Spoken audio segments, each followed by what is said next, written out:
Hello and welcome to this final exploring session, this first look exploring session at The Bugbears by John Jeffere, or Jeffere, or however it's supposed to be pronounced. It's translated from various Italian sources, some of them very, very old Italian sources, some of them relatively to the then up-to-date. So it's an interesting mix.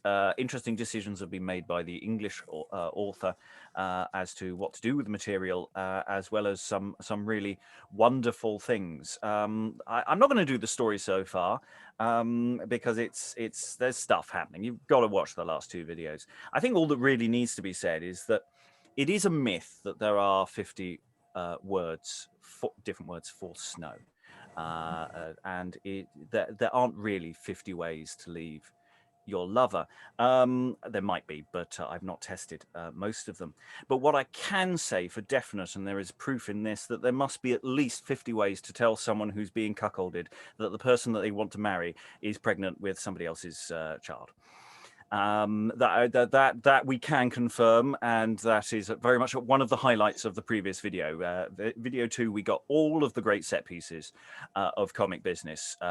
Crazy running around, having seen spirits, trying to persuade someone to actually believe that his intended is really not interested in him, and also a tour de force of pretending to be a sorcerer, astronomer, and calling up of spirits, and the three-groined Cerberus. So it wasn't moderately terrifying at all.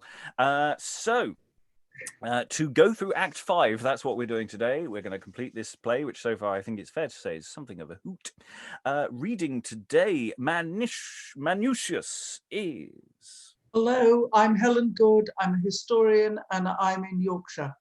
And Helen also helped prepare the text for that everyone's reading today, so many thanks to Helen for that. Reading Beyond today is... Hello, my name is Lynn. I'm coming to you from the northwestern United States. Reading Trapala and Carolino today is... Hello, I'm Sarah Blake. I'm an actor, writer and director living in Germany. And reading Cantalupo today is... Hi, my name's Elizabeth Amisu and I'm an author living in Romford. Reading Brancatius today is... Hi, I'm Alan Scott, based in Suffolk. Reading Amadeus is... Hi, Lois Potter, based in London. Reading Donatus and Philida today. Hi, I'm Eric, and I tried to find to match this up with the Italian version of the play it's adapted from, but it's like more complicated than Inception, the film. So, yeah, that happened. That was a day of his life that he can't get back. Reading Pincinino and Thomasine today is... I am Steve Longstaff, scholar of early modern drama based in Lancashire. And I'm your host, Robert Crighton. I'll be reading occasional stage directions. I'm also going to be reading in Formosus. I may pass him on to somebody else if I suddenly find there is a better route through the text, but I don't think there is. I think it gets a little too fiddly and complicated. The play so far has mostly been relatively small numbers of people in scenes, but now the interweaviness of the plot, I think, gets a bit too complicated for that to occur. So I'm going to try and remember to actually say the words of the play in approximately the right order.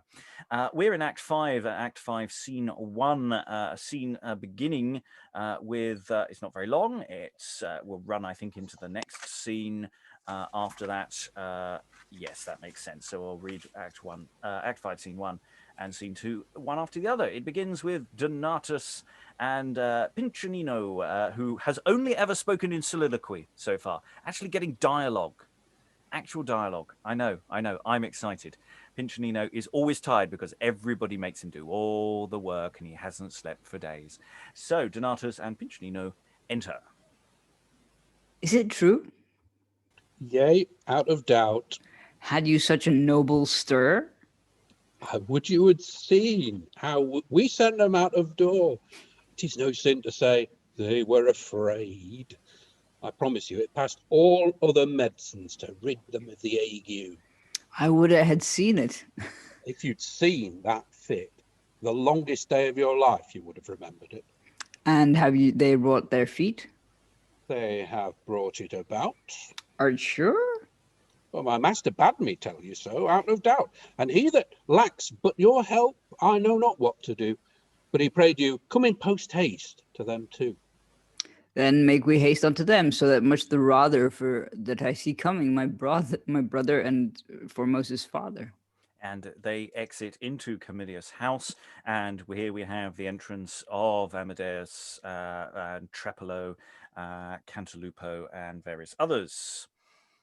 Why fear you in the house to open your mind?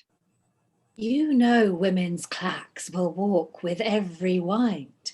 I would not that the maids nor the mistress of the house in these so weighty matters should hap to underhear us. Yea, and wisely considered. But tell us somewhat now. Oh, with a very good will. First, this I must tell you. I have been with my sprite, and from point to point have heard the cause of all those matters that makes you thus afeard. You remember I told you that of sprites are sundry sorts. Very well. Oh, yea, good sir. My familiar reports that the sprites of your house are of the worst race, that are called dark shadows. Oh, God send us of his grace. They are called Kecubeoni. Oh, that's a devilish name indeed. Sound of The sound of that name makes my hair stare for dread. What is it? I forgot. I told you, Kecubeoni. A horrible name. It would make a dog be, on pain of my life, as he were stark stone dead, if but thrice in his ear that wicked name be read. I promise you that name is terrible and monstrous. See, my masters, what merchant we breed in our house. Nay, say you have bred. Why, are they fled so quickly? They are gone and dispatched, I warrant you, of my honesty. I have taught them their daddy's dance. They will never come there more. Ah, good master doctor. Now blessed be you therefore. Ask him why they do trouble you. Yea, Mary, why was that? All that I can tell you.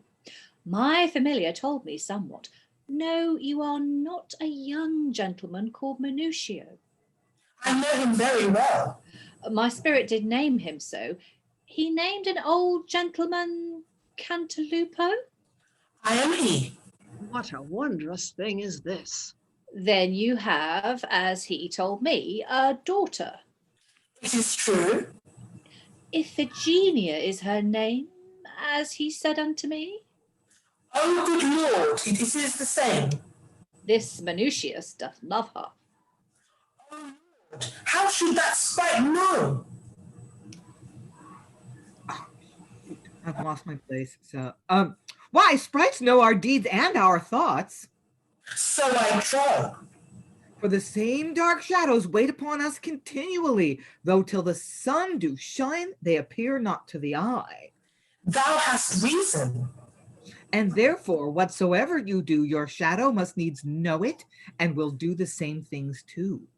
You would rob this Minutius, as my sprite doth tell, of this gentleman's daughter, and thence grows this quarrel.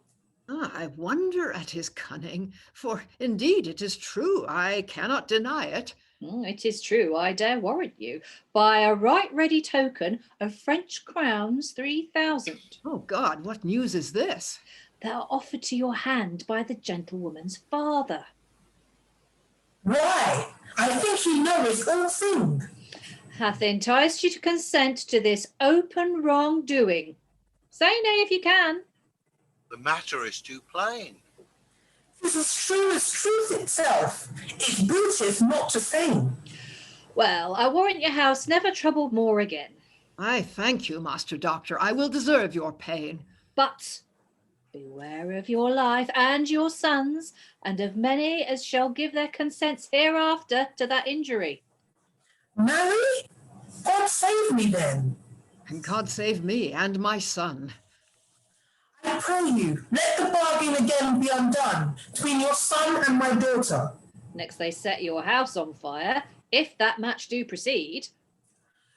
Sir, at my desire, will you warrant my house as you have done this? Nay, soft.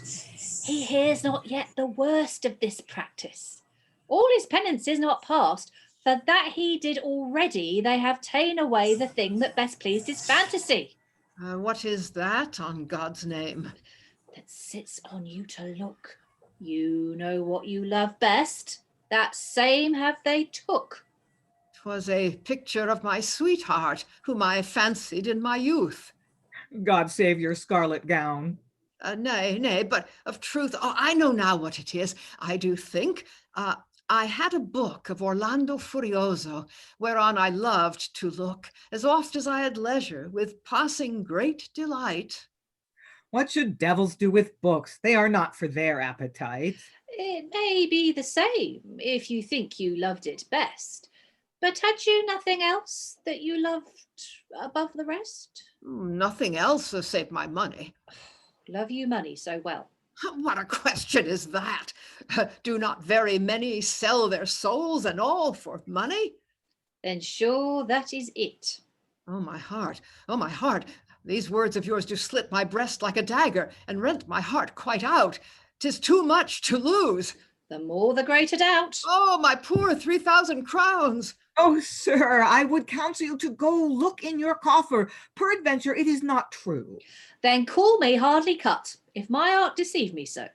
If he finds them in his chest, do you hang me ere I go.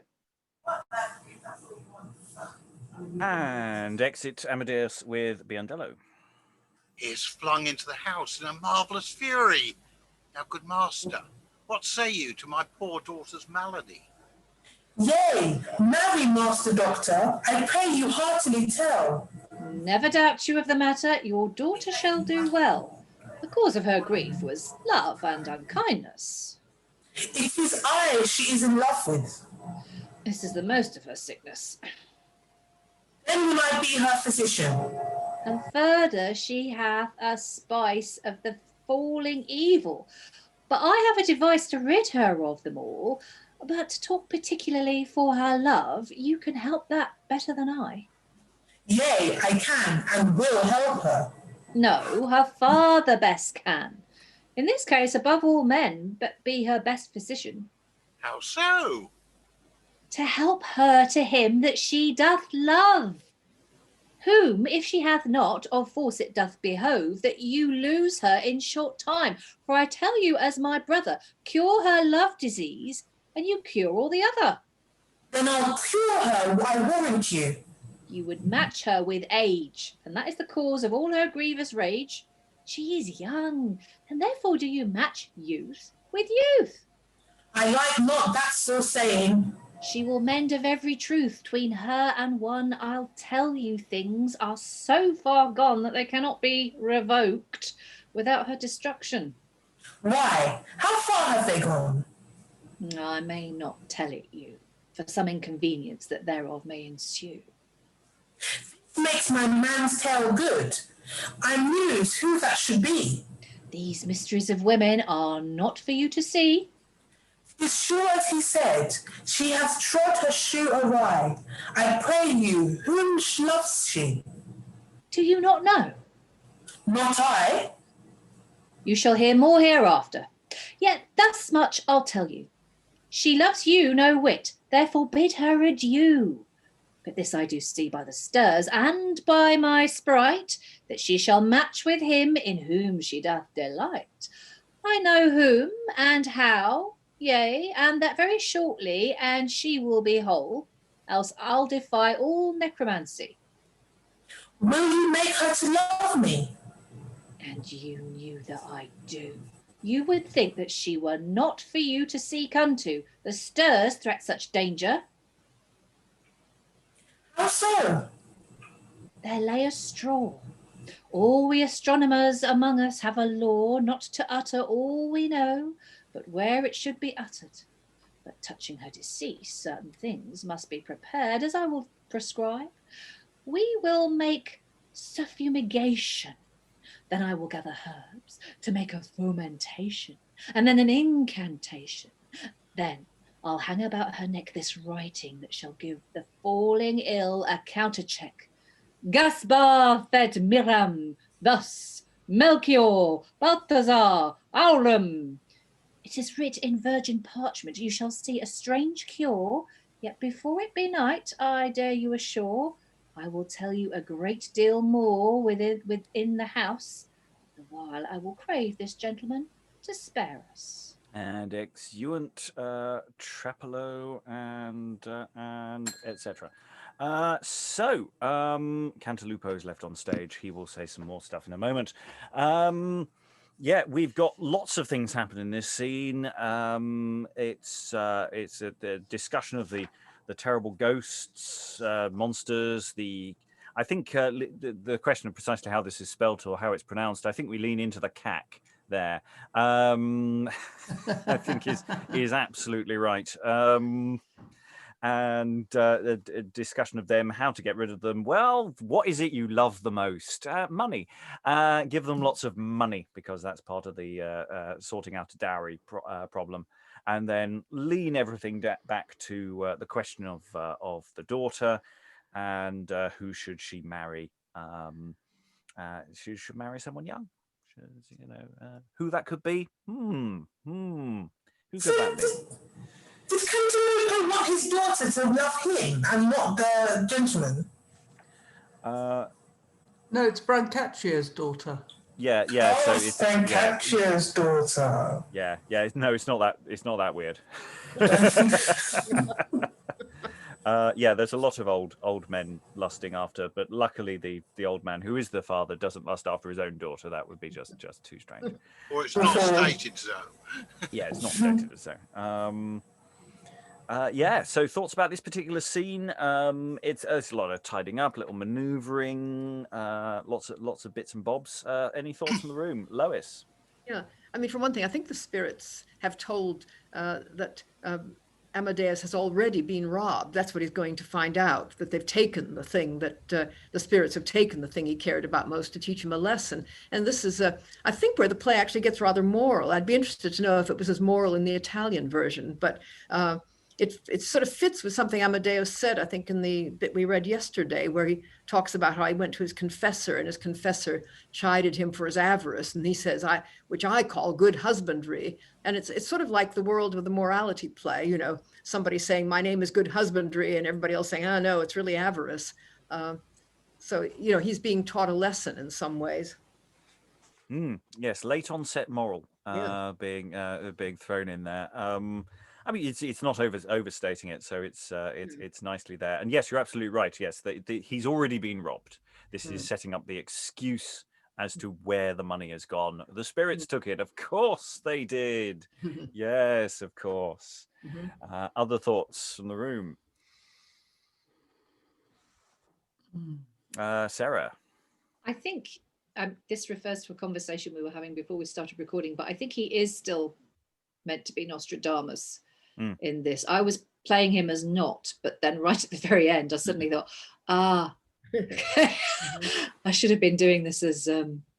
So I think, so is he always Nostradamus whenever he runs up with Amadeus, whenever he's in company? Yeah. Okay. He's only, I think, had one scene where he's not been pretending to be someone else. Okay. One or two scenes where the setup was going on. So he's chatting with the other servant, saying, "We're going to do this," and this is them doing the thing that they said they were going to do. Apart from that, he's an all-purpose rogue, basically. Yeah. And I mean, the amount of improvisation you could do around the speech of the conjuring and throw in random names, and, you know, really go to town on it. I think there's so many physical bits of business there as well, you know, tossing herbs in the air, holding books the wrong way up. We were talking yesterday about he seems to be reading through the index of a book, and you know, the gag of just turning the book the other way around and things like that it's just full of potential physical business as well as the excess of what he says. This is a very quick scene in the sense we've got a lot of shared lines again. And passing that baton between each other, so being in rhythm with which is very difficult to do on Zoom, but you know, being in rhythm with your partners around you is really important here. Yeah. Any additional thoughts before we move forward? I'm just going to say also to the room, as we approach the end of the session and we're going to final thoughts, is thinking about, we've already spoken a little about performing this and what we might want to do with this, and giving this a good run. So just putting that out there again, just to think about this play in performance of all of those tricks. I think we've already discussed it a little bit so far, so hopefully those things will all come into sharp focus by the end of the session. Okay, let's look at very short. This is sort of the coda to the end of the previous scene. Cantalupo is left on stage. All the people confusing him and nudging him in different directions. Cantalupo is left on stage alone, thoroughly bewildered, probably. I am shorn in the neck. It is even so. As I hard even now of my sporta cantino. Let her go. Let her go. Is she bad? Farewell. She lets her lover hardly have her. She is not for me. I trust the speed as well. But sure, if the copper be wrought by the devil, 'tis a noble astronomer that can tell so quickly. I will in and see the truth. Truly, Amadeus, haste, doth move to roof. If things fall out so as Nostradamus doth tell, my daughter and Formosus may not match very well. Nor none may safely have her, but only Minucius. Be it so, she shall be his. Since God appoints it thus, I will into Amadeus, and get all undone, and cancel the bands between my daughter and his son. And for mine own marriage, I hope to find some other. But yonder, methinks, I see Brancatius' brother. Yes, so Cantalupo exits at this point. Yes, it's useful. This is just, again, just a certain amount of repetition just to remind us, okay, he wants to marry X, his daughter wants to marry someone else, and all the correct organization of who should be marrying who is starting to now whirl around. Let her go. Let her go. And any additional thoughts on that speech? It just feels like it's a realization moment almost. It's not quite. Helen. Yeah, we've got another word for pregnant. Is she bagged? But it's what I love about so many of these final speeches is the way in which they very carefully cue the next actor's entrance. We did some work on cue scripts and found them really, really difficult. Doing it with cue script, doing a cue script exercise with this play would be fantastic. Well, I'm not so sure, because in theory they're already on stage. That's how I would do it. I'd have them already walking on by the time he then says their cue, if that makes sense. Yeah, fair enough. Certainly to keep the play moving at pace. I mean, there's no reason why they can't then enter, because if they see them in the wing and they're approaching, it would function that way. But yeah, they are very helpful in just explaining who Brancatius was, because I kind of remember precisely how long has it been since we. Oh no, he was on just now. He was on just now. It's fine. He's not been off that long. But this is the brother. Oh, this is the brother. Oh yes, Donatus. Yeah. Donatus. Oh yeah. When did we last see? Only Donatus? About 5 minutes ago. Yeah, Donatus. What was Donatus doing the last time we saw? He was talking to Piccinino. Oh, of course. Yes. So very briefly at the beginning of the act. Yes. Excellent. Let's find out what Donatus has to say, shall we? Let's see. So Act 5, Scene 4, enter Donatus. You shall not need to pray me. Anyone, the very least, of all these your causes will make me to be earnest. Either you altogether, or any one of you for this, and much more to our friendship is due. And my sick niece's case must needs make me bent to do what I can to further her preferment very well. Very well. I shall win this day a great fame of a liberal uncle, if God send our plot to frame. Without any cost or any pain at all, I will take it upon me, and if it hap to fall as we have devised, the case is such truly that easily thereof a man might make a comedy. Well, then, all about it for the money, by this into ducats and cruzados very near transformed, is that it may not be known. Now will I make a proffer of this money to my brother, who will soon accept my offer. I will tell him that nature did move me to tender my niece's piteous case, being sure he would render the like unto me, if our case's turn were, and that my niece durst not declare to him for fear so much of her mind as she hath done to me. This colour will show well. But what meaneth he to come leaping forth from Amadeus' house? Indeed. What meaneth indeed? Nice little meta moment. Oh, this would make a good comedy, wouldn't it? All these amusing things. If it was put on in a theatre. Oh, the fun. Oh, the happiness. Lois. Well, this is another one of these scenes that begins with somebody talking to somebody within the house that he's just leaving. And then I think from I Shall Win This Day as an aside to the audience. I mean, he's explaining to them what he's doing. But up till then, I think he's talking to somebody else and not somebody on stage, because there isn't anybody else on stage. Mm-hmm. Yeah, that makes sense. Thoughts in the room on that? Does that feel plausible to everyone? I think it's all to the audience. But who is he addressing? You shall not need to pray me. I mean, that's clearly somebody who's just been asking him to be helpful. He may even be putting on an act. I mean, pretending that he's talking to someone in the house. I don't know, but it sounds as if it's being addressed to someone else. And then he tells the audience, haha, I'm going to get this great reputation for generosity without doing anything. Are you saying, Lois, that it's not a strict soliloquy? He's actually talking to someone that we can't see. Well, only for the first, whatever it is, lines, about 7, I think. After that, he talks to the audience. But all of that, you shall not need to pray me, either you together, any one of you. I mean, he's clearly talking to people back in the house that he's just come out of. There are several scenes like this. It's really tricky, but I think that's got to be what's going on. I mean, it's Formosus or Biondello who would be doing the praying, presumably. Yeah. But could it not be the audience who is on the side of the lovers? That's how I saw it. Really? But any one, the very least of all these, your causes will make me to be earnest, either you altogether or any one of you. I mean, he's clearly talking to particular people. What's odd is that this has already been set up. He doesn't really need to say this, but I think it's partly just to make the audience remember what the story is. Because he was told, right at the beginning of the play that he was going to do this. I mean, it's a perfectly well-established sort of thing to do.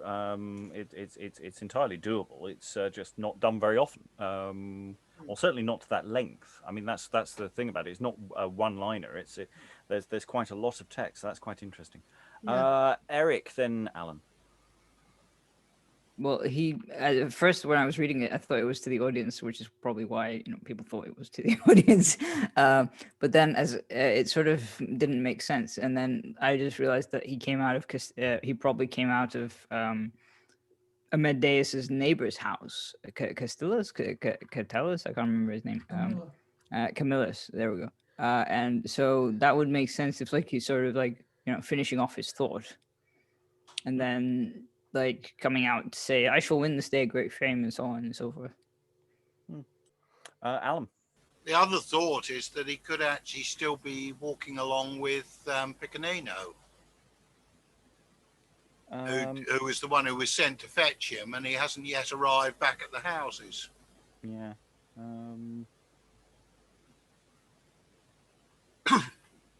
Okay, I think we've got a question to answer there about how that precisely works in practice. I think I've noted all of that in my copy of the script, so we can play around with that in the future.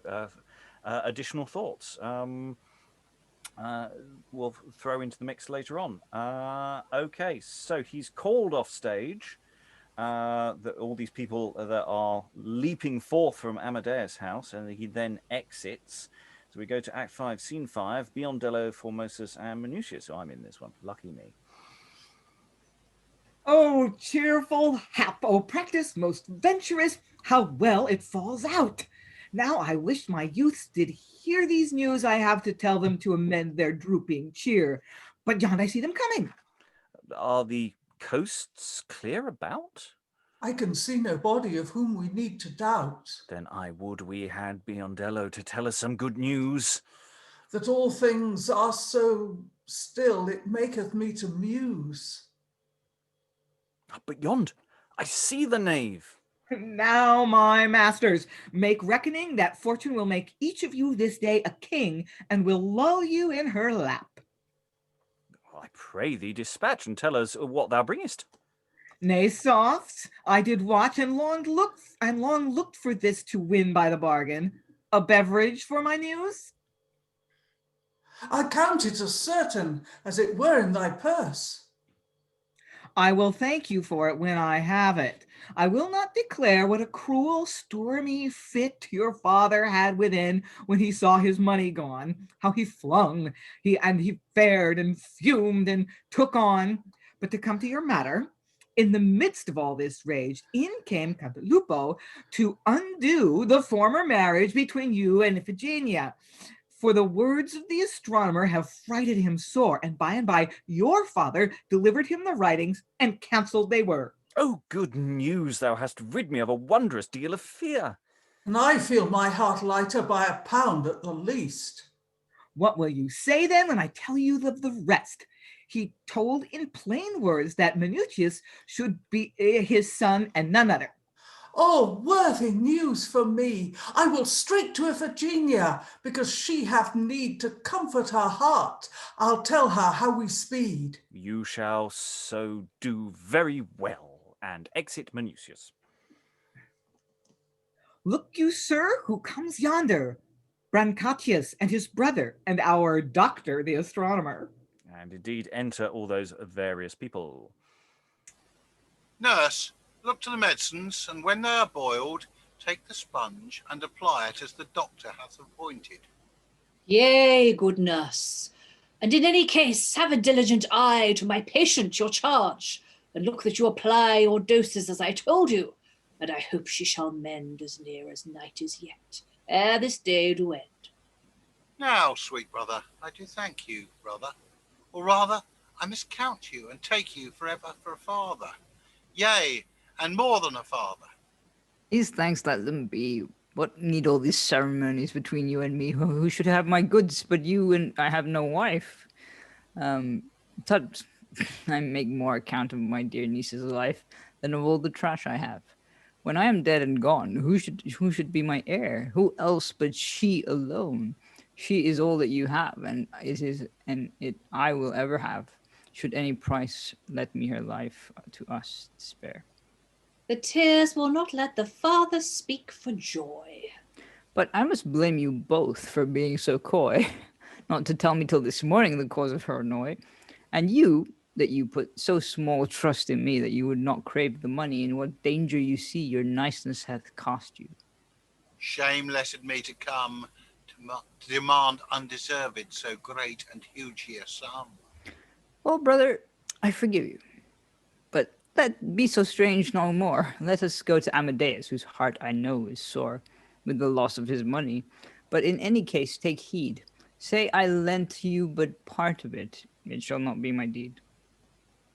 I'm loath to dissemble and hide your liberality. It is best for many causes. I will go and feign courtesy to them both, God save you. What, Signor Donatus, tell me how you fare. Look, brother, who comes to us? Look, brother, well upon him.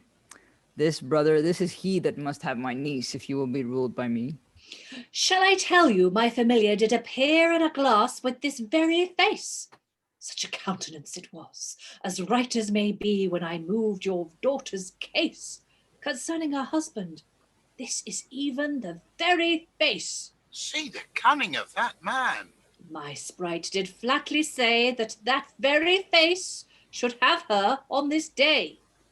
Yonder comes Amadeus. I will slink aside closely and not show myself till I see opportunity. I'll just pause there before the entrance of Amadeus. I wonder. that sort of weird entrance Biondello talking to someone, but then saying, there's some people over there moment. That's sort of all a bit weird. Following on from the slight weirdness of what's happening with Donatus before as well. A couple of slightly interesting gear changes there. Lois. Yeah, well, the first two speeches are addressed to the nurse who isn't on stage, so clearly she's got to be in the house. Or on stage but not speaking. And not properly labelled, yeah. Interesting. Little, absences maybe. All sorts of interesting things. Okay. Other thoughts about this before the arrival of Amadeus, who's very sad. His heart is sore with the loss of his money. Very sad. Eric. So basically, it's they're pretending to not know each other at this point, because obviously Donatus is on the side of Formosus and so on. Yes, I think that's right. Yes, because it does seem like Trapelo is staying in character, isn't he? Formosus is doing this. I'm going to slink aside and stand in the background and overhear things. So I assume that he's listening to things as well. Yes, all sorts of interesting things. Other thoughts? I suspect once in action, all of this comes out fine. It's a little bamboozling as a reading thing, I'm finding. But I feel the bones of this is fine. I think it's our problem, not the players. Any other thoughts? No. Okay, let's go from the entrance of Amadeus. I have taken a step aside. Oh, good Lord. I am dead, and yet I do talk. I am out of this world, and yet here I walk. I am thrown and thrust down, and yet I stand upright. My limbs hang together, yet am I undone quite. Oh, my money. Oh, my money. I pray you have patience. Patience, how can I, and my money taken thence? If you cry never so much, it is quite past all remedy. Ah, wicked fiends, they are fled, and dare not justify their fact before the constable. Oh, God, that I had power to revenge me on those hags, and it were but 1 hour. Say money with a... Sorrow makes him to rave.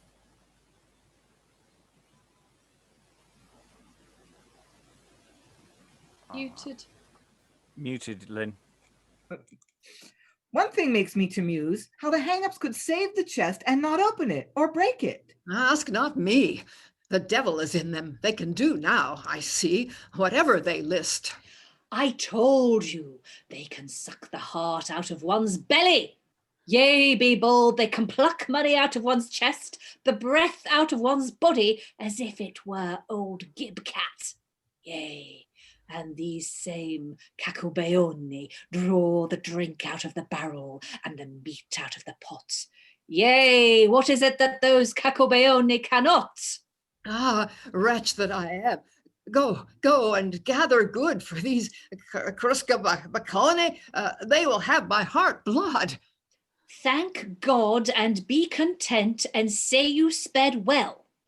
Had they tarried till tomorrow, your whole house had fell upon a light fire. They had burned you all. Mercy, Lord. Your son knows what was said when I did call my familiar into my study, but I sent the knaves packing. I taught them their liry and their poop too for their knacking. Ah, ribbalds and thieves, to have away my gold. I see they might rob every man if they would. No, sir. Everything hath an end, and so have they. Why then did they more to me, I pray you say, than to 1,000 other? Right now, I told you why.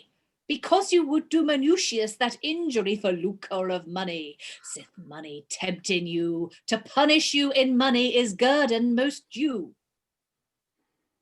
Those sprites had some reason. I am warned and armed by this his example to escape from being harmed.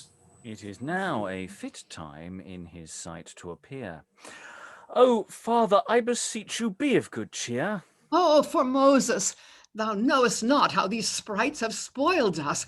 The Caca Museone have ransacked all my house. These same Cornabolone have rifled up my chest. If they have yet, good father, set your heart at rest, while yourself art safe through the help of this good man. For mine own part, I am glad, and I wish you, as you can, to take the matter light. As long as you live, let these sprites do their worst, the less it shall me grieve. Does it seem a light matter? 3,000 crowns of gold. While our house and all the rest with safety we shall hold, now need we not to doubt them?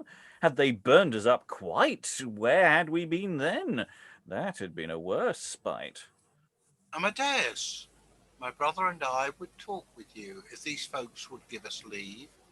Formosus, go thou with Master Nostradamus before into the house. Biondello, make a fire. And exeunt Formosus, Trapula, and Biondello. Now, Donatus and Brancatius, what would ye? We are come, my brother, here and I, to break a matter to you concerning affinity wherein we would join. Since you are in earnest talking, I care not if I leave you and homeward get me walking, and conclude with Manutius. And Cantalupo, not wanting to be a third wheel, exits. My niece and your son have long loved each other. Indeed, so have they done. And sith you refused that match for greater wealth from that time to this, my niece hath not had her health. I am bold to break my mind, the poor girl, for shame, till this morning strong grief forced her to show the same. To me, that I am her uncle. She durst not to my brother, neither yet, as I think, in conscience to her mother. When I saw want of money was like to part their love, which gold work my niece's death, then nature did me move to pity her case.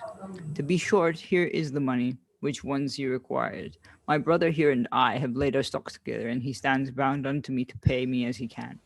My masters, both you be very welcome unto me, and your suit is as welcome, provided always you have brought with you the sum, which was 3,000 crowns. Your payment shall be ready. In my brother's house you shall have present money. It comes in good time, my late loss considerate, and this match comes in season, for the covenants are cancelled between me and Cantalupo, and all thing is undone and quite and clean reversed.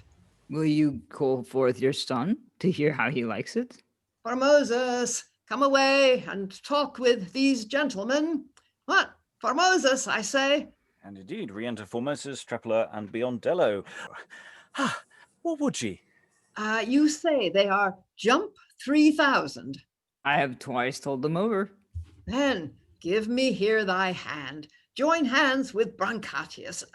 Now speak you, Donatus, and tell him our conclusion. How say you, Formosus? Will you take Rosamunda di Medici to your wife? Forsaking all others, and lead her with your life, upon such a dowry as your father will agree. I yield my full consent, if my father say yea. I am pleased. I assent. God give them both his blessing. Embrace thy new father.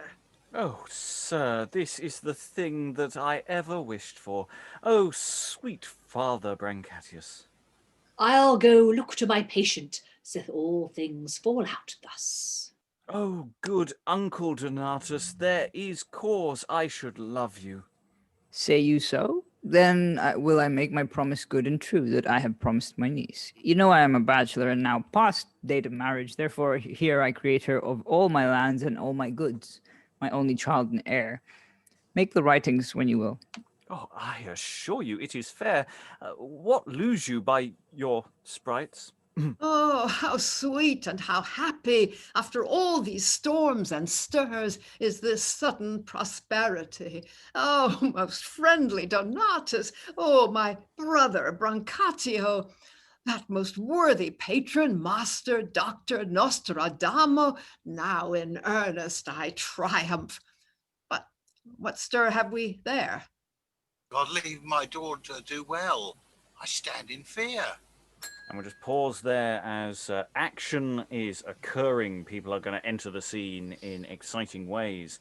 It's really interesting about Donatus, who keeps repeating this thing of, look, I've got no wife. I'm not going to have a wife. I'm not going to have children. I'm going to give over my stuff. And he says this twice in this scene at least, just to sort of remind us, it's like, oh, thank you for all your wonderful work for us, Donatus. And he goes, oh, pish, that I need not your thanks. I was going to do nice things anyway because I'm nice.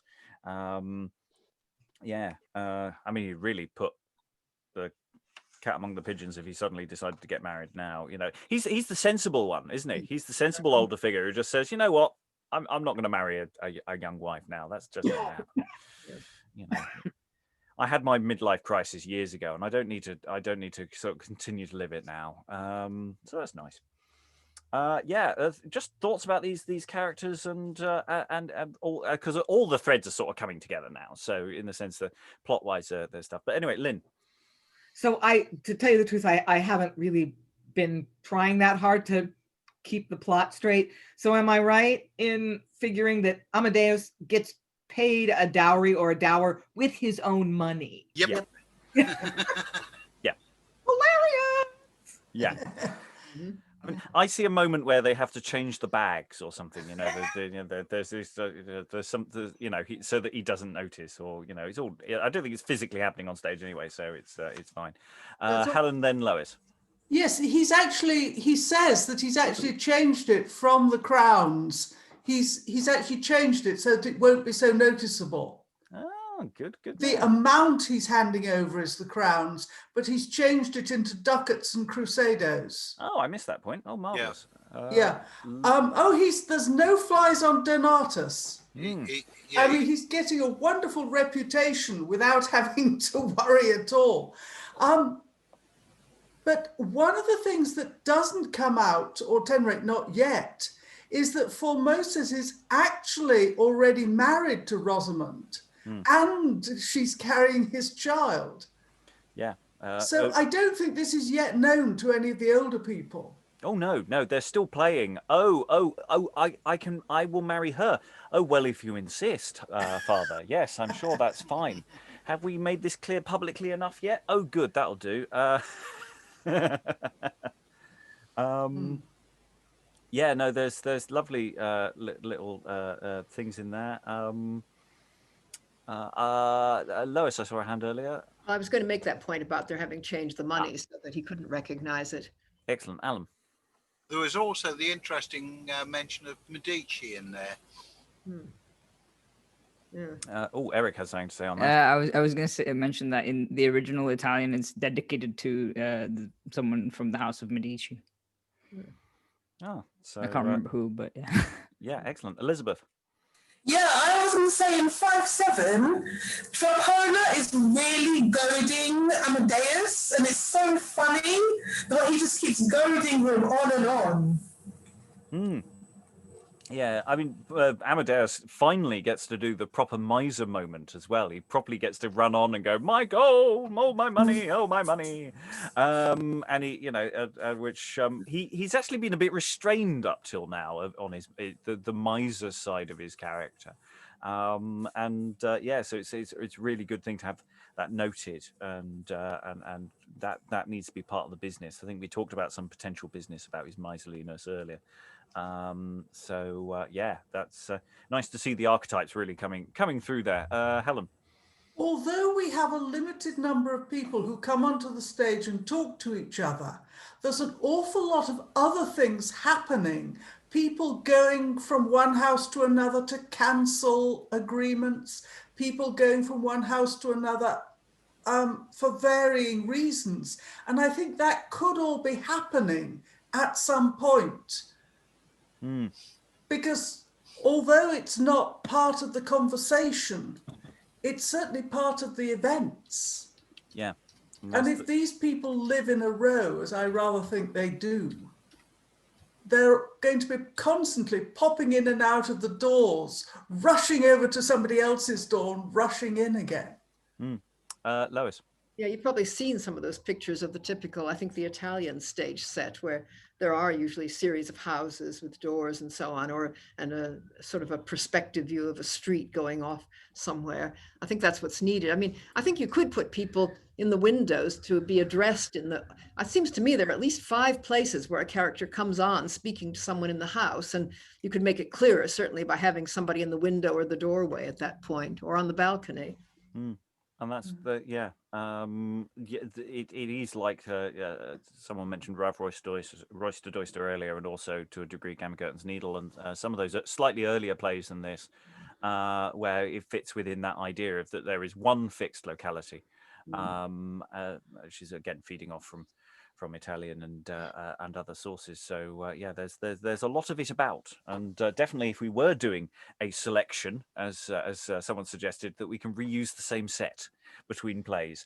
That seems like a wise piece of economizing here. I'm like, especially if we have to pay for all the additional bodies that we might need on stage. I did say the other day I didn't think there was much doubling going on. I think there may be some. There may be a few minor doubling points overall, but it's a reasonably large cast, but certainly not excessive. Certainly not excessive by any stretch of the imagination. Any additional thoughts before we effectively go into the last gasp of the play? We had technically got 2 scenes remaining, but they, to a degree, run into each other. But I will, and one's very short. So, Eric. Well, the original is well, not original, but the Italian version is dedicated to a certain Mr. Raffaello de' Medici, and it was performed in front of Signor Bernardetto de' Medici. So maybe it's like clearly maybe something to do with the family. I don't know. Maybe I don't know if it has to do anything to do with the actual events of involving the Medicis or not. Depending on which Medici we're talking about, it's that's a dangerous game to be playing. Some of them were perfectly nice. So anyway, we've got, everyone has sort of sewn up the love or the marriage licensing, etc. But at that moment, there is a stir. There is a stir that Brancatius is standing in fear for his daughter. So at this point, Thomasine, Philida, Trapola, and the others, basically everybody just comes running on stage. And let's see what all the tumult is, people. Thou shalt not. Well, I will. Thou shalt not, sure. I will. First. Thou shalt not. Alas, it is a curse. She stepped out before me. A beverage. A beverage? Oh, sir, I claim it first. What means this sudden rage? Good news, my charge. Rosamunda is on foot. Whole and sound and aileth nothing. Good heel be her boot. She looketh as lively as she'd never been sick.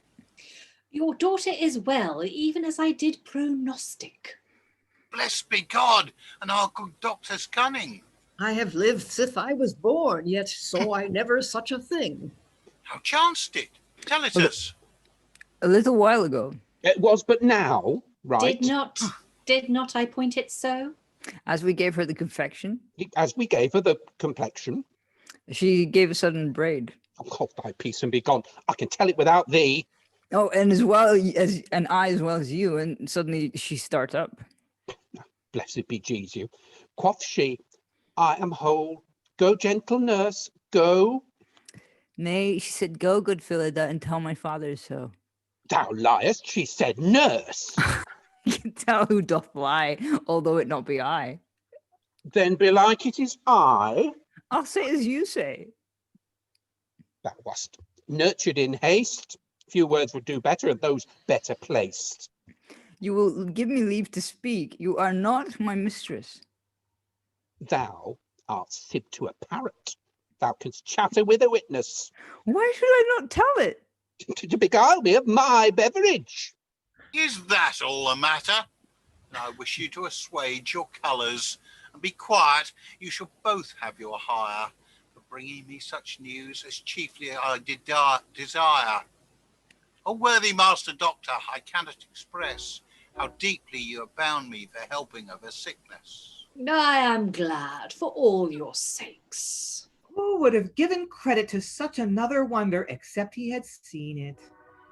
Let us go in unto her. Wherefore do we linger? It will make her double whole, these joyful news to bring her. Well said. Let us go. I'll see the joyful greeting that will be between Formosus and his sweeting.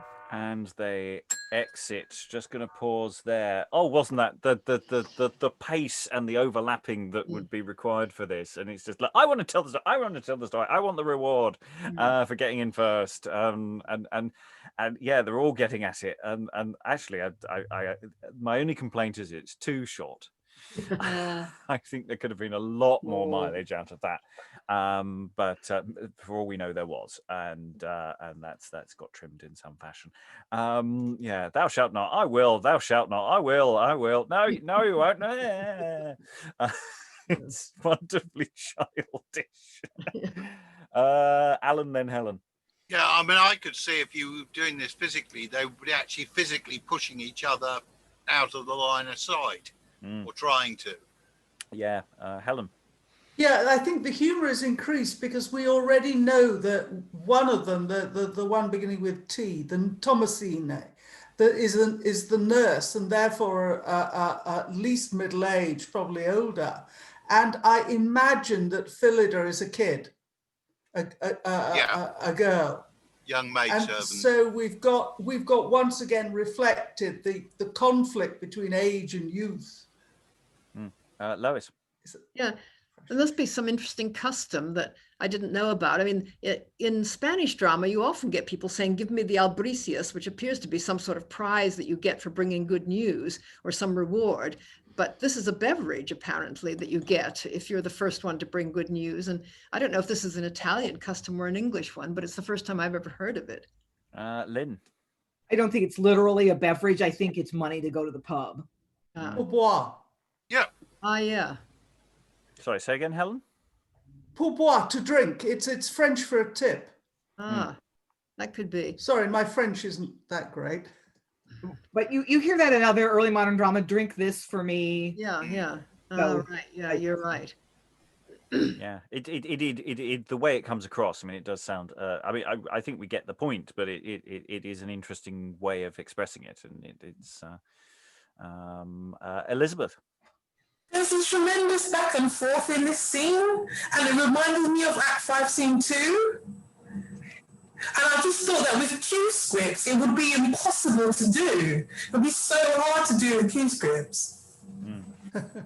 Yeah, everybody's sharing lines. It's broken up in so many little chunks. It's really, really fleet and tricky. It really is. I'm just wondering if there's a point, if this basically is the cue to say that the absent the reason why Rosamund has been absent is not that she's pregnant, it's that she's been giving birth through the and it's not just that they're worried about her vaguely as being unwell somewhere off, is that actually we can hear her screaming. Because if she's now well, that suggests there is no longer the problem of a child. Oh. No, I don't know. Am I just throwing this? This is a different Roman comedy I'm working from here. Is that why I'm getting entirely wrong? Obviously, I'm very wrong here, so I'm going to back off that one. This might be too modern and too literal, but I have heard from people who know that the middle trimester of pregnancy is the most comfortable. That your morning sickness goes away. You're not hugely fat yet, so.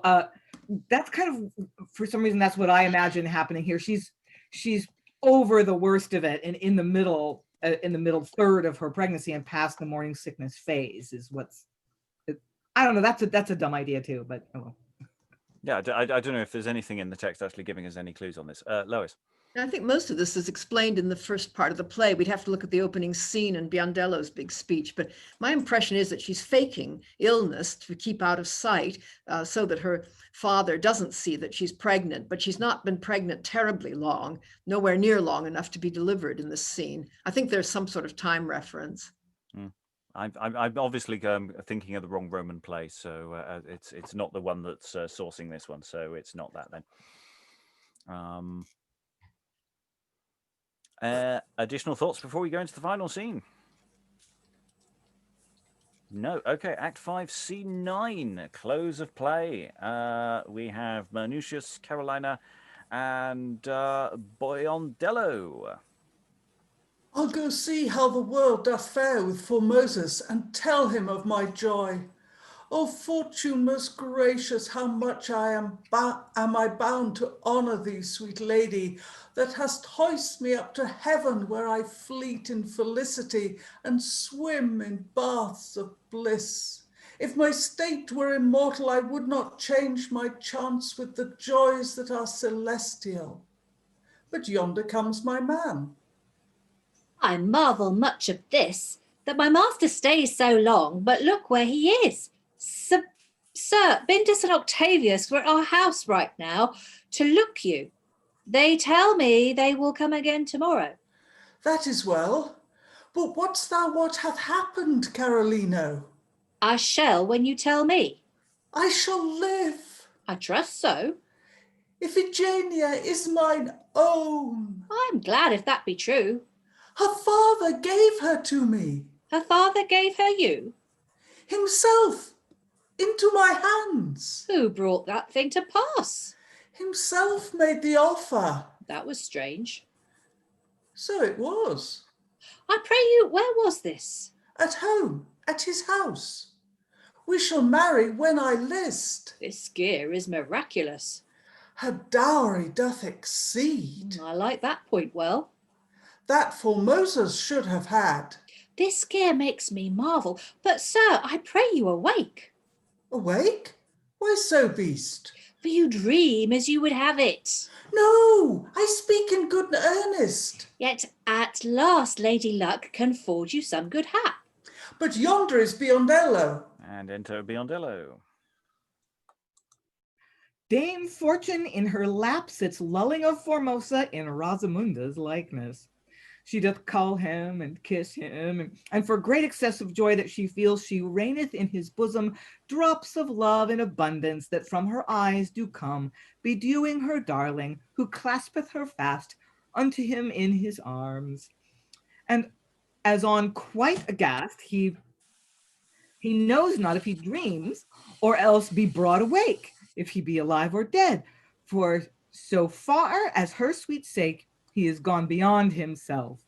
Thus I left him when we parted. Yet I think by this one thing that he is not sure dead, for he bade me commend him to his friends when he went.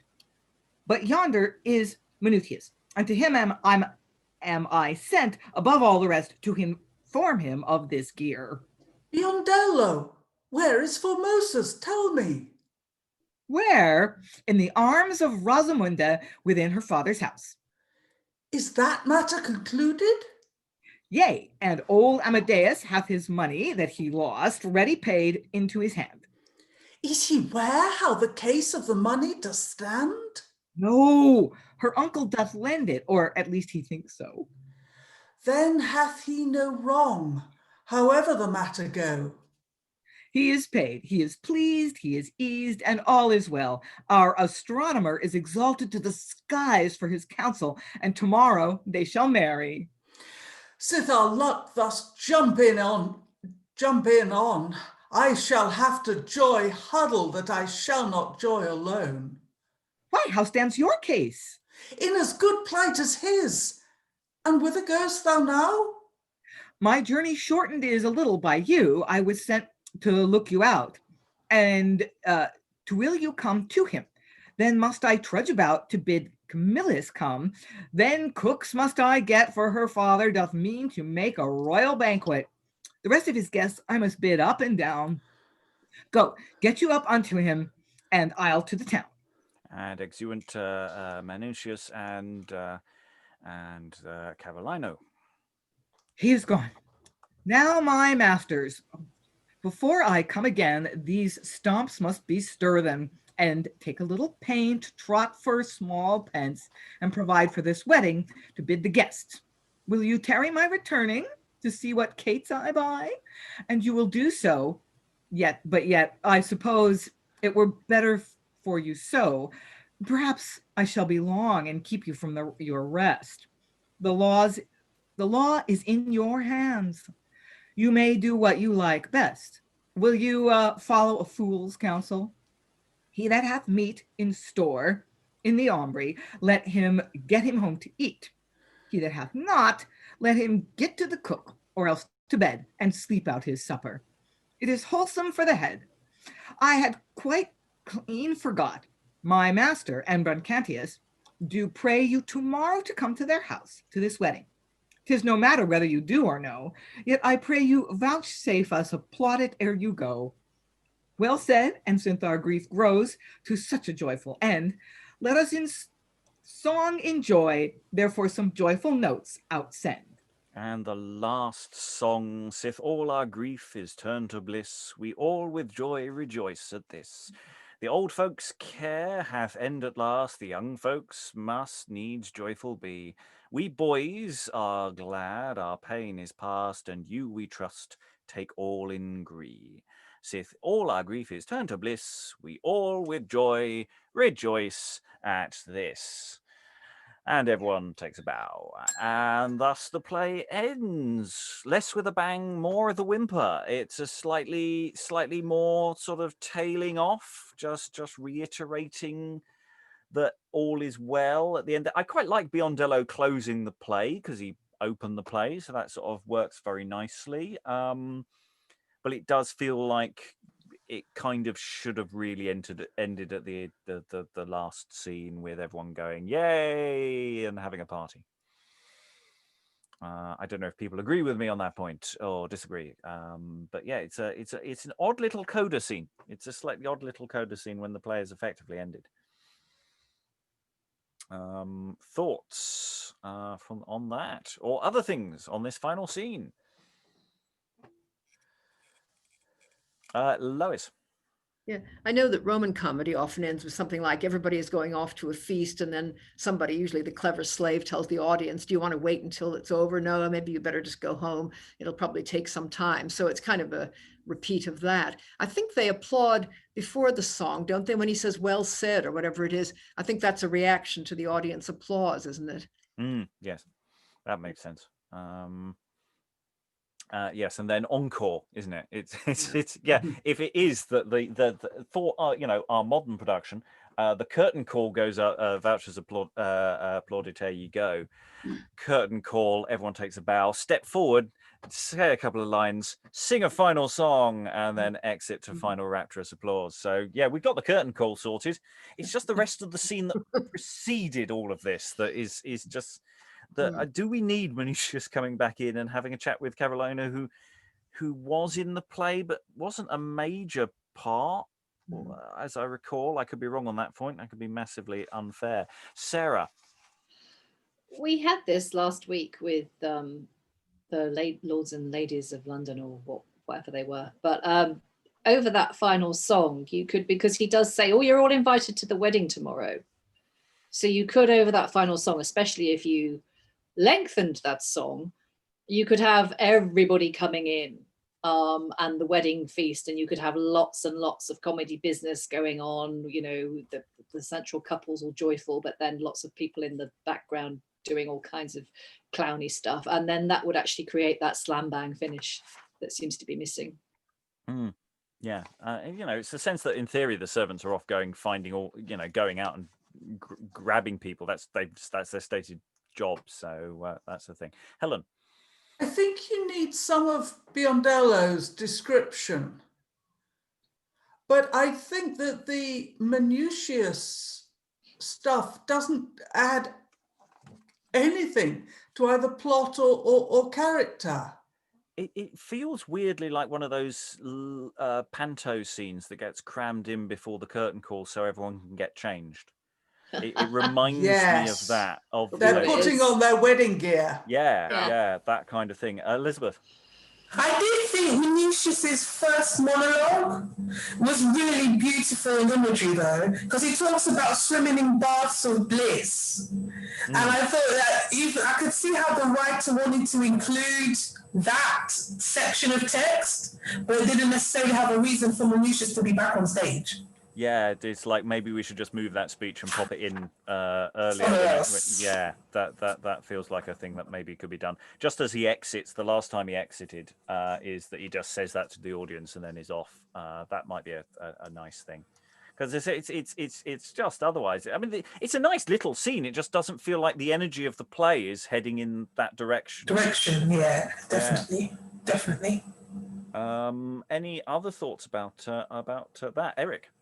Well, the whole Minucius Carolino exchange, or Carolino, depending how you want to pronounce it, it reminded me of like that song at the beginning where I think it was it a song? I can't remember. Where I think it was Cantalupo, was singing about his love, and then like his slave was sort of making fun of that at the same time. His servant, sorry, not his slave. And they had like that quick sort of exchange of the servant basically making fun of the master again. It's just in case you didn't remember what the play was about, you know. It was very sort of circular.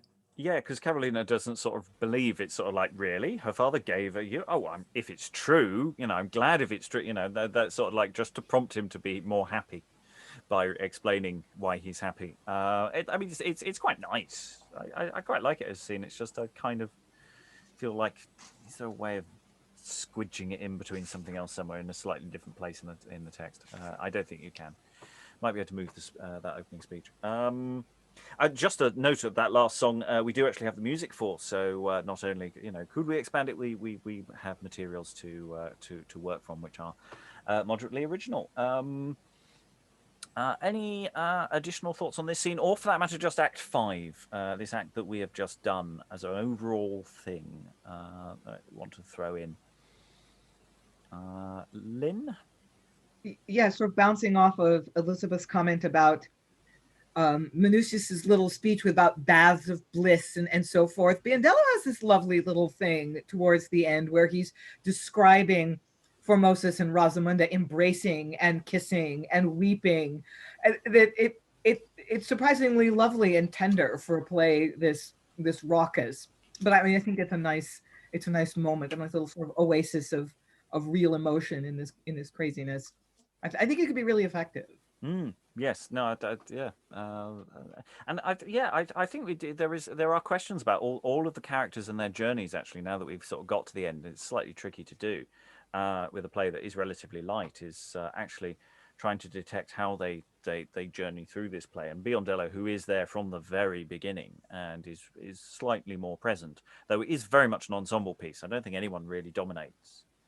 You know, some of my favorite moments were Squartacantino and Cantalupo, but Squartacantino is not on for very long at all, just has these big set piece bits and then disappears. Helen, did I see a hand earlier? Yeah, I mean, one of the things that I really rather liked about this was how well it worked out in the end. We haven't got any plot loose ends at all. And everybody, they may be deceived, but everybody ends up happily. I've no doubt that the servant's best friend playing Nostradamus gets a hefty reward, which presumably we should see on stage. And the man who has been duped doesn't know he's been duped, and he too is really happy because he's got his money back, not knowing it is his money. So it's quite surprising in that there isn't a melancholy aspect to this.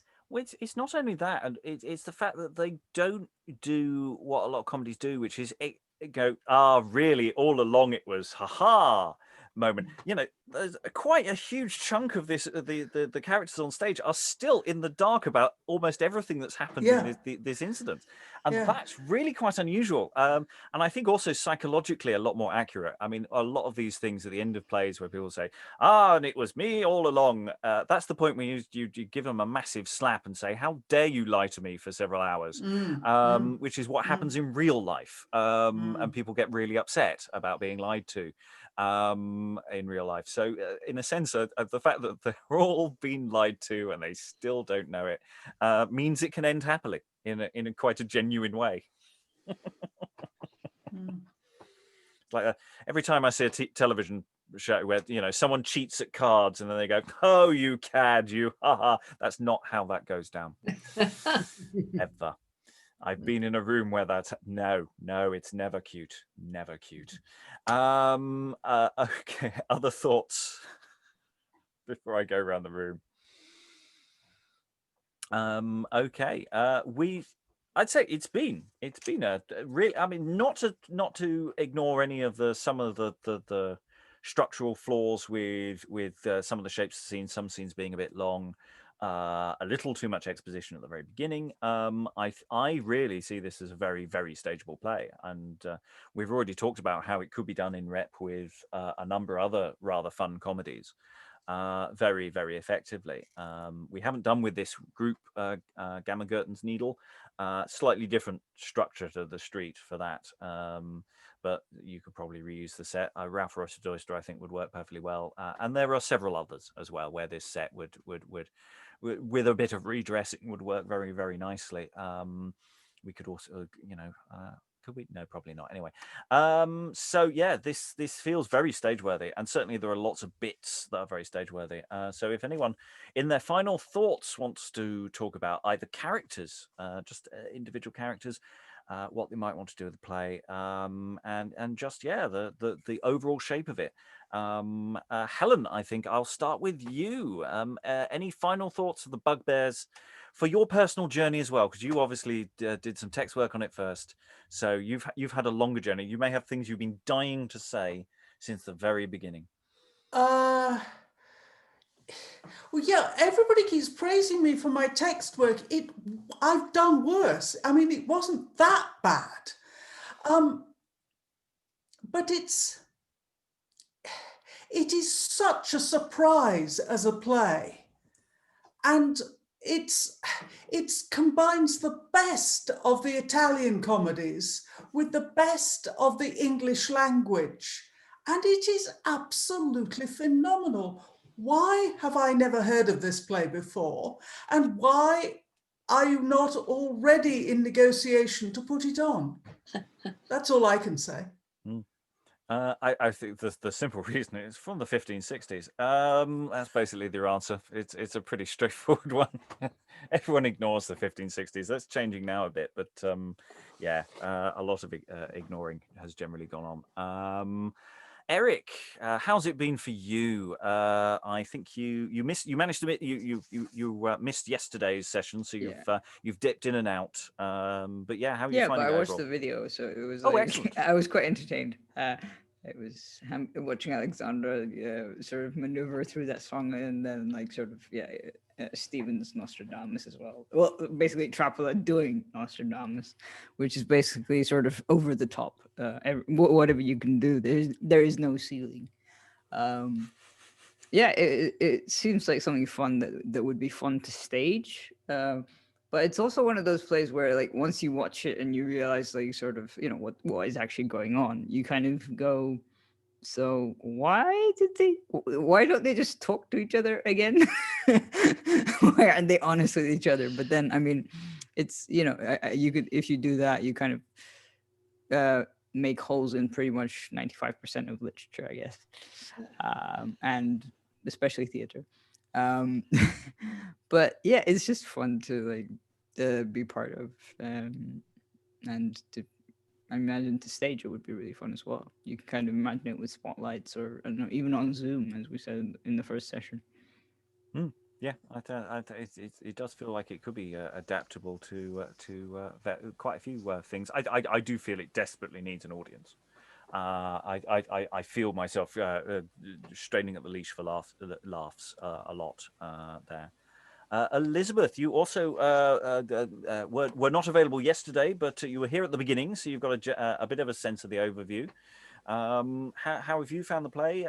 Any thoughts? I agree with Lynn that the play is raucous. I would add that it's a bit raunchy as well. Robert, you described it as light, and I agree with that too. As an ensemble piece, there aren't that many standout characters.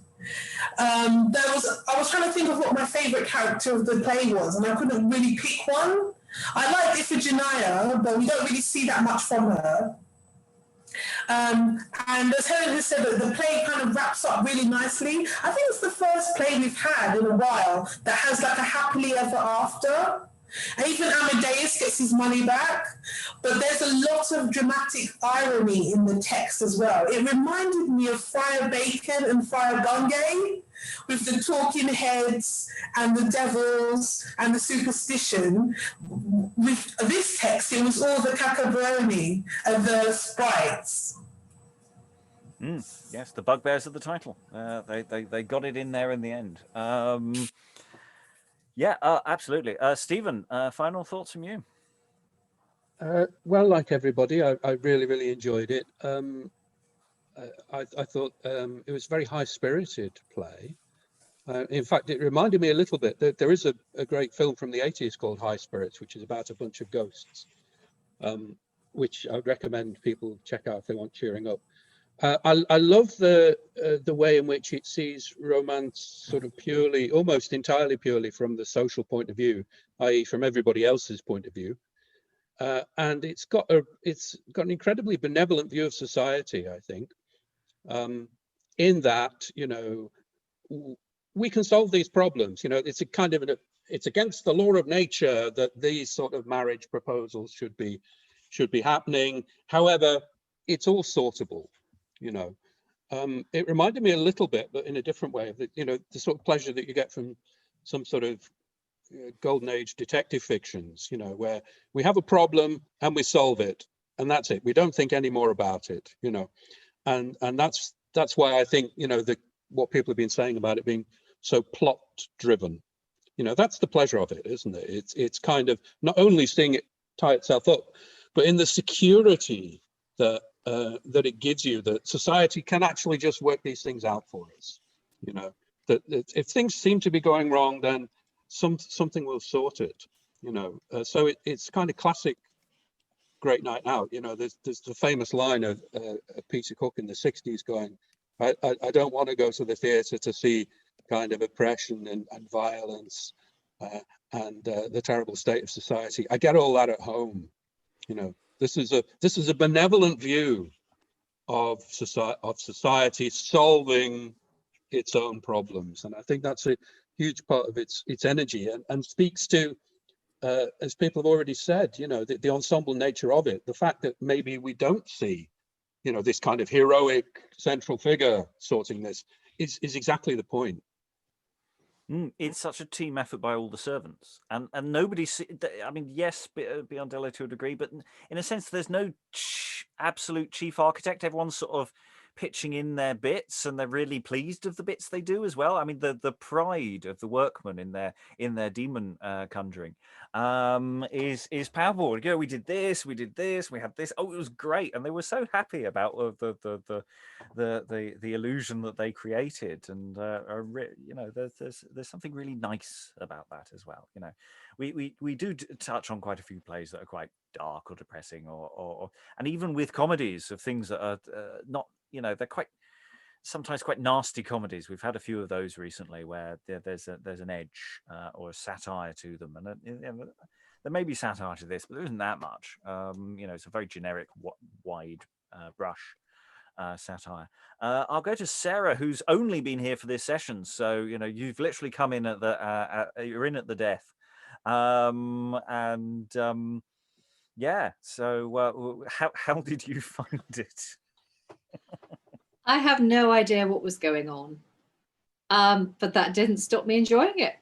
I was just reading the lines and thinking, oh, I don't really know what's happening here, but hey, it doesn't matter because this is fun. And it was, yeah. I mean, I don't know what else I can say really, because I have no clue what's going on. Fine, it's fine, and I think that actually doesn't matter too much. I mean, it Yeah. does sort of matter, but I kind of also think it. This is the kind of thing where people do keep explaining everything every few minutes, so you know the setup for the next scene, hopefully, and that kind of thing. It does seem like it is cognizant of this is quite a complicated plot, so let's keep explaining it as we go, and say who the next person coming in is and who they're related to, so that you have a chance in case you've forgotten. Alan, final thoughts? Yeah, I mean, it's enjoyable. I think it would need to be paid at pace. I think there's a lot of room for physical business, and also probably to a certain extent, particularly with Traveller, for verbal improvisation. I mean, earlier on we were actually talking, where he's naming all the types of devils. You could actually just use a list of pasta types in there. It doesn't matter too much what words they are, as long as they're suitably long, suitably foreign sounding, and can be gabbled off at speed. The other thing I enjoyed with it is, for a comedy with a happy ending, for once the ending wasn't too saccharine, which is a problem I find with some pieces, where you get the last scene just becomes so damn cloying that I begin to lose the will to live. Happy ending, but not too happy. Don't want them too happy. That would be awful. Lois, final thoughts? Yeah, well, like everyone, I found this enjoyable. There were a few things that surprised me. I mean, one was that although I mentioned those various moralizing moments, they were not carried through to the end. I mean, nobody, Amadeus did not say that he now realized that he'd loved his gold too much, and nobody made any of these obvious points. The other things I've noticed, there was no real. The clever servants weren't doing what they were doing in hope of reward. Quite often, the idea is that at the end, the slave gets freed, in exchange for bringing something off. And the only people that seemed to be eager for reward were the two women rushing to say that Rosamunda was now cured. But you'd expect a lot more of that. And of course, Tropila was expecting a reward, but it wasn't stressed. The other thing that I was surprised by, actually, in a comedy of this sort that involves deception, you usually expect there to be some sort of reverse. I mean, there's some problem that comes up, usually in maybe Act 3 or 4, that they have to deal with. And there wasn't. I mean, things went extremely easily. It was all kind of like what Donatus says, that he's going to get the reputation of being a generous man without having to do anything. I mean, it's partly because of what happens off stage. We don't see them having to do the heist, which would have been a play in itself, breaking into the strong box and getting all this money out, and all the things they deal with. A lot of the complications happen off stage, so that it's curiously effortless. It actually makes me think that, ironically, this might be a rather good Zoom play. The characters, they're relatively few interacting most of the time, and they could actually interact from little thumbnails, and you could do things with, if you were clever enough, with people muting and unmuting and going on and off video, and reaching across to each other. I don't know. I more than any other play I've seen, I've had visions of it working that way. Yeah, it's true. They're always talking about the thing that's happening off stage. So there's a lot of that action, and then you've got, yes, while there is a lot of room for business, there's also the potential to not worry about it too much, because a lot of the wit is verbal. Because we were talking about heist yesterday, about the setting up of the heist, and then yes, we don't see it, and there is no complication, and that's a part of the fun of the heist genre, is that you have the setup of how they're going to do the heist, and then it doesn't work, and they have to improvise, and then that turns out to be the plan all along, and that you didn't get told about. So there isn't any of that in this. They have a plan, they achieve it perfectly. Which is lovely. Okay, Lynn, final thoughts from you? Yeah, I like what Stephen said about this play having a kind of benevolence about it. There is something really sweet-tempered about it. The fact that nobody ends the play going, well, all right, I guess I'll have to let you get married now, but I'm not happy about it. Everyone seems to be quite reconciled and satisfied with the results. And I guess Cantalupo, the old guy's like, I'll find somebody else. It's okay. It's okay. So, I mean, I like because that. they've been lied to. It's like because their worldview hasn't been shattered. They're still, they don't actually care about the outcome. It's just actually the yeah. Sorry, I'm interrupting you. But yeah. So I mean, nobody grows very much, as Lois was saying, like they don't learn their little moral lesson. But it is still sort of nice and soothing in the times that we live in to have something that just works out. I definitely enjoyed it for all those reasons. The staging, I'm so of two minds. I think some of it really begs to be physical, particularly the Nostradamus Tropolo character, throwing around magic dust and having this big robe that flops around. I mean, I really want to see that on stage and, playing with the audience and stuff. But, I also think the challenge of doing these physical things in a conferencing software platform is also really tempting. It's like, how can you make that hilarious, but in a different technology? That's also a really tempting challenge. I think it's a testament to a play if it can expand and contract.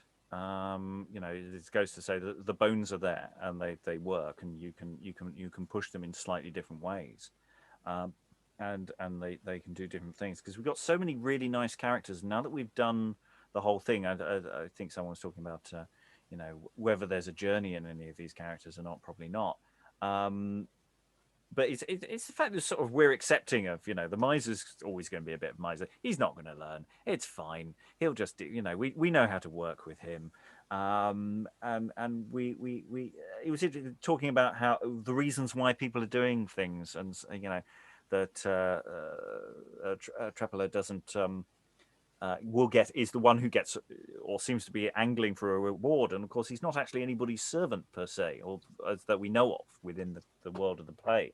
He's just a mate of one of the servants, and so the servants are just doing it because I think it's like this every week in this street. It's just clearly this is just something happens and the servants have to sort it out, and it's just that's what's going on here. This is just watching the servants cleaning up after their useless masters, and I think that's a moral we can all live with, which is that don't try to change people, just lie to them. That's the moral of this story. That's just keep lying to them until they do what you want them to do. That's never gone wrong. That's never gone wrong ever.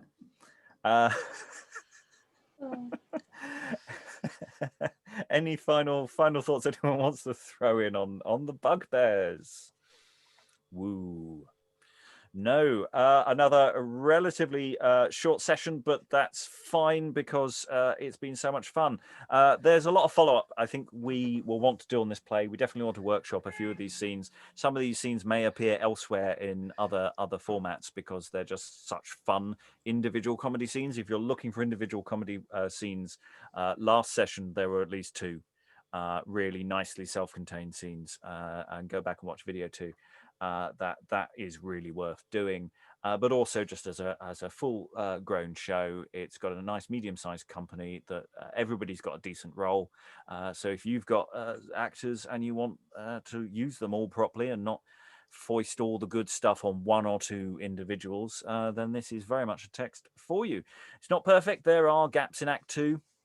That's something else I'd like to look at in the future, is whether we can fill in some of those gaps with some of the source material, and whether we can produce a complete-ish text that is workable, or whether we do that via improvisation. And also I'd like to follow up on the music. There is surviving music for 2 of the songs, so that's definitely a project somewhere down the line that we'll look at as well as just saying we'd quite like to do this one. Might come around again soon. On that note, all that remains is to thank everyone in the room, all the readers, all the work that's been done to get this video where it is, and say goodbye. Bye. Bye.